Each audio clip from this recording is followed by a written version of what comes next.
2-4 लाख रुपए लो और अपने तलाक लो। अच्छा, इसका दबाव है, आप क्या मानते हैं? नगर तिगांव का विधायक है और मुझे जान का खतरा है, वहाँ जाने से बेहतर मैं सीपी के यहाँ ही अपनी जान दे दूंगी। धमकी दे रहा है कि दोनों बहन एक हफ्ते से ऊपर जिंदा नहीं बचोगी। और कब से आपको उत्पीड़न परिवार वाले कर रहे हैं? मेरी शादी 15 फरवरी 2023 को हुई थी। शादी के अगले दिन से ही बहुत अत्याचार सहन करना पड़ रहा है और जिसके लिए कोई कार्रवाई नहीं हो रही है। पूरा महीना हो गया यहाँ पुलिस स्टेशन की जगह जगह चक्कर काटते हुए, कोई कुछ भी नहीं कर रहा है।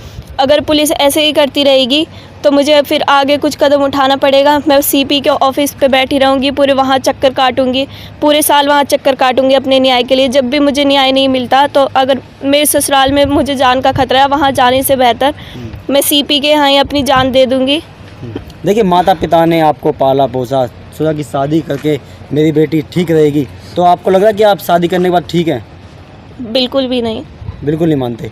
तो माता पिताओं ने दहेज दिया, अच्छा दिया, फिर वो तुम्हें कट्टा दिखाते हैं, क्या कुछ कहते हैं? ऐसे आपको कट्टा दिखाते हैं कि जान से मार दें, क्यों मारते हैं? उनके अंदर जब किसी चीज़ का डर ही नहीं है, कोई पुलिस वाले डर नहीं बैठाते हैं, उन पे इतने केस चल रहे हैं, यूं ही निकल आते हैं, कोई कार्रवाई नहीं हो रही है। उन्हें ऐसा ही लगता है हमारा तो कुछ बिगड़ नहीं सकता, तो हिम्मत और बढ़ती है। दबादब धमकी वाले मैसेज करते हैं, हम तुम्हें पीटेंगे, अब तुम्हारी बारी है पिटने की। ऐसे कोई डर ही नहीं है उनमें। बीजेपी सरकार कहते हैं कि बेटी पढ़ाओ बेटी बचाओ, ऐसा कुछ नारा देती है, तो मानते हैं कि मोदी सरकार जो दे रही है, बीजेपी सरकार देती है, ठीक नारा दे रखा है? बिल्कुल गलत नारा है। जब बेटियों के लिए कोई सुरक्षा ही नहीं है, यहाँ कोई प्रशासन ऐसा नहीं है, तो इस नारे का भी कोई वो नहीं है। फिर बेटी अपने घर में भी सुरक्षित नहीं है। कह रहे उस टाइम पे भी मेरे जेठ मुझे धमकी दे रहा है कि दोनों बहन एक हफ्ते से ऊपर जिंदा नहीं बचोगी, तुम दोनों को मार देंगे। अच्छा, तो फिर अपने माता पिताओं को आपने बताया कि ये बात की मम्मी पापा ऐसे मुझसे बोल रहे हैं? मैंने आने के बाद बताई अपने माता पिता को। हम तो गली में बाहर भी नहीं निकल सकते, इतना डर लगता है। गली में दबादब चक्कर काटते रहता है मेरा पति, तो सार बाटी अपने दोस्तों को लेके कई 3-4 लोगों को ले लेके बाइक वगैरह। आपको गीता लड़की कौन लगती है? मैं मम्मी हूँ। मम्मी।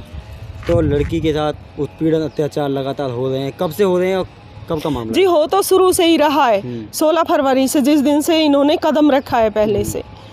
लेकिन कई बार बहुत ज़्यादा दिक्कत आई तो इनके पापा इनको ले भी आए, लेकिन इतना है कि जब हद पार कर दी उन लोगों ने, बिल्कुल ही बड़ी बेटी की जान लेने की कोशिश की थी। उसको रात के 4:30 बजे लेके आए थे अधमरी हालत में, जबकि दिन के 2 बजे ही लेके गए थे मेरे घर से। उसके बाद इस लड़की को उन्होंने बहला करके अपने कब्जे में ले रखा था। अब हमें तो इतना अंदाज़ा नहीं था, पता तो खूब था कि बच्चा बहुत परेशान है, दुखी है, लेकिन फिर भी उन्हीं के पास कैसे रहने को तैयार है, कैसे। लेकिन अब सच्चाई सामने आई है कि कट्टा दिखा दिखा के, तेजाब फेंकने का डर दिखा के, तेजाब से जला दूंगा, गोली मार दूंगा, भाई को ख़त्म कर देंगे, ये कर देंगे, ऐसे सब मेडिकल हो रही है। इतना टॉर्चर किया है बेटी को, हर तरह से हाथ काट रखे हैं, परेश से ऐसी जगह जला रखा है कि।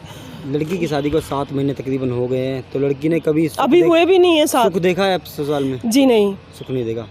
तो लड़की जब इतनी उम्र में शादी कर देते हैं, लड़कियों को सुख नहीं मिलता है, तो आगे लड़कियों को क्या कुछ शिक्षाएं मिल पाएंगी, आप बताएंगे? क्या कुछ नहीं मिलेगा जी। हमें भी अब सबक मिल रहा है कि हमें अपने बच्चे को मतलब और पढ़ा लिखा के कामयाब करना चाहिए था, हमें शादी नहीं करनी चाहिए थी। तहकीकात कर लें, आप ये कहना चाहेंगे? हाँ जी। मेरा नाम धर्मेंद्र। लड़की कौन लगते हैं? लड़की के पिताजी हैं। पिताजी हो।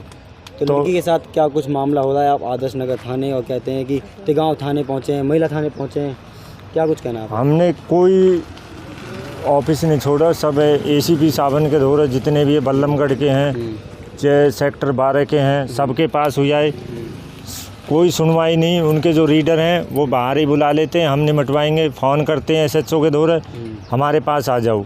वहाँ आके सीधी कहते हैं जी आप अपने समाज में बैठ के तलाक ले लो बेटी को। शादी इसलिए थोड़ी की थी कि तलाक ही ले लें शुरू से ही। लेकिन उस टाइम हम भी सोचे कि बच्चे का घर बसे, लेकिन उनकी नीयत से कुछ नहीं। पंचायत में को हम समाज में बैठेंगे, वहाँ भी जाकर सीधी धमकी मिलती है कि आप 2-4 लाख रुपए लो और अपने तलाक लो। अच्छा, बेटी ने शुरू से ही परेशान करना। कार्रवाई के लिए हमें उससे नहीं है, हमें कार्रवाई चाहिए बच्चे के साथ जो कुछ हुआ है। आप CP ऑफिस गए थे, वहाँ से क्या कुछ न्याय मिला आपको? न्याय मिला? CP ऑफिस हम गए, कंप्लेंट लेके गए, वहाँ CP साहब ने हमारी सुनी, लेकिन जो रीडर हैं उन्होंने कुछ बता ही नहीं पाए। बेटी बोली तो उन्होंने भी कहा भाई कार्रवाई के लिए रीडर ने हम वहाँ से भी गुमराह करके भेज दिए। हम उन्होंने बोला था थोड़ी खेड़ी पुल गए। अब आप कह रहे थे ऑफलाइन में, आपने बोला कि किसी राजनीतिक परिवार का दबाव आ रहा है, किसका दबाव है, आप क्या मानते हैं? राजनीतिक दबाव राजेश नागर है, तिगांव का विधायक है, और जहाँ हमारी बेटी भी हैं वो इनके साले हैं, हमारे समधी की बहन है इनके परिवार में ही। इसके कारण क्योंकि हमारी कोई ना SHO सुनता है, पहली बार सुनते हैं, उसका फ़ोन आते ही नहीं, वो फिर सुनना बंद कर देते हैं। ऐसे तो कोई भी लड़की को मार देगा तो राजेश नागर फ़ोन कर ले या कोई भी नेता फ़ोन कर ले तो मामला दर्ज नहीं हुआ। हम तो सोचते थे कि भाई भाजपा सरकार बहुत बढ़िया है, लेकिन अब हम अपनी बेटी के इधर उधर डोल रहे हैं, कोई सुनवाई नहीं।